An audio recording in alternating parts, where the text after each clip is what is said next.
अस्सलाम वालेकुम वरहमतुल्लाहि वबरकातुहू। अब हम सेक्शन 9 को देखते हैं। सेक्शन 9 क्या कहता है? Power of the party to appoint new arbitrator or in certain cases or sole arbitrator where an arbitration's agreement provide that a reference shall be to two arbitrators, one to be appointed by each party, then unless a different intention is expressed in the agreement, if either of the appointed arbitrator neglect or refuses to act or is incapable of acting or dies, the party who appointed him may appoint a new arbitrator in his place। ठीक है, जहाँ पे हर party ने अपना अपना arbitrator appoint करना था। ठीक है, और वहाँ पे क्या हुआ कि जो भी उन्होंने आर्बिट्रेटर अपॉइंट किया था वो अब अपना आर्बिट्रेशन पे एक्ट नहीं कर रहा, या वो मर गया या वो बीमार हो गया, तो वो पार्टी का राइट होगा कि वो नया आर्बिट्रेटर क्या कर ले, वो अपॉइंट कर ले। ठीक है, अच्छा unless a different intention is express. देखे ना, उसमें अगर ये लिखा हो कि उसमें अगर ये लिखा होता कि भाई अगर फलां बंदा मर गया तो फिर आर्बिट्रेशन नहीं होगी, तो उसका मतलब था unless a different intention is express. लेकिन अगर ऐसा कुछ नहीं लिखा तो फिर वो पार्टी अपना नया आर्बिट्रेटर क्या करेगी, अपॉइंट करेगी। दूसरे सर्कमस्टांसिस क्या हैं? If one party fails to appoint an arbitrator either originally or by way of substitution as aforesaid for 15 clear days after the service by the other party of a notice in writing to make the appointment, such other party having appointed his arbitrator before giving the notice, the party who has appointed an arbitrator may appoint that arbitrator to act as sole arbitrator in the reference, and his award shall be binding on both parties as if he had been appointed bye consent.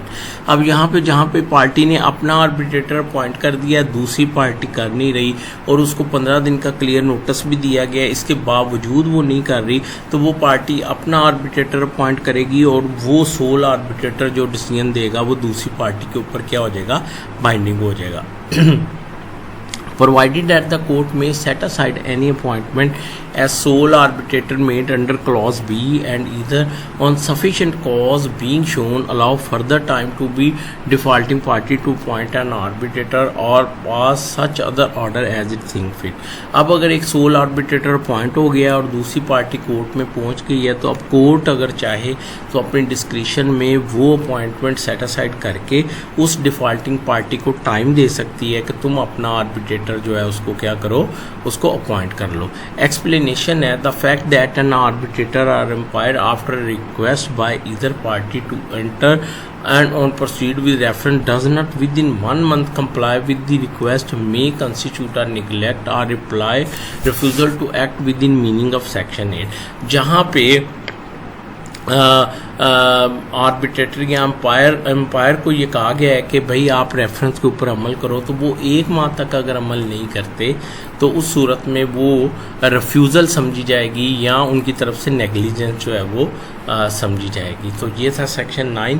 अब इसके ऊपर जो है वो एक जो है एक आपके साथ एग्ज़ाम पॉइंट ऑफ व्यू से भी आपसे शेयर करता हूँ।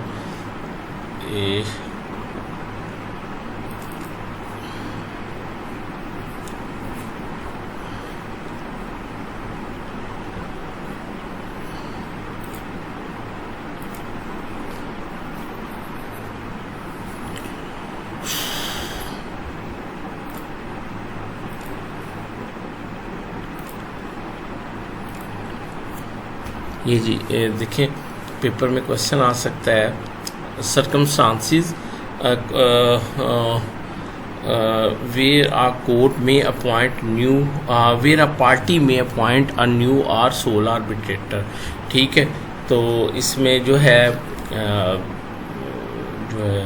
सबसे पहले उसकी प्री कंडीशन क्या होगी सेक्शन 9 को इन्वोक करने की। This section applies when the arbitration agreement explicitly provide for a reference to two arbitrators, one appointed by each party। This condition is crucial as it distinguishes section 9 from section 8 which applies when there is no such provision for two arbitrators। ठीक है, अगर 2 arbitrator वाली बात नहीं है तो फिर section 8 apply करेगा। सही है। अच्छा, उसके बाद है जी ये कहता है कि distinct circumstances for appointment of a new और सोल आर्बिट्रेटर।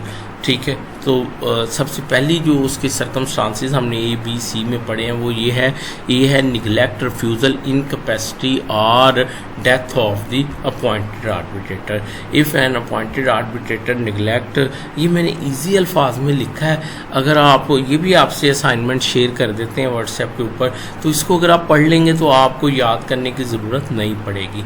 दूसरा क्या है, failure to appoint by one party, कोई एक पार्टी जो है वो क्या फेल हो गई है अपना आर्बिट्रेटर अपॉइंट करने में। ठीक है, और इसमें एक और थी, मेरा ख्याल है स्किप कर गए हैं, एक मिनट ठहरें,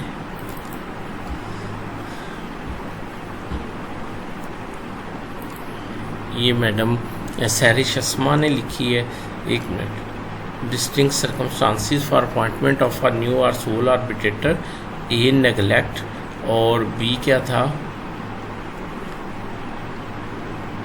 failure to appoint any party, और तीसरा ये है व्हेन टू अपॉइंट नहीं सॉरी बस वो दो ही कंडीशंस हैं, when to appoint a new arbitrator and when to appoint a sole arbitrator.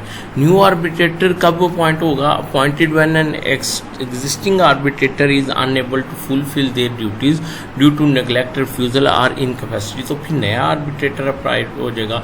और सोल आर्बिट्रेटर कब अपॉइंट होगा, appointed when one party fail to appoint the their arbitrator within specified time frame after notice, जब दूसरी party जो है वो क्या करेगी कि नोटिस के बाद अपॉइंट करने में हो।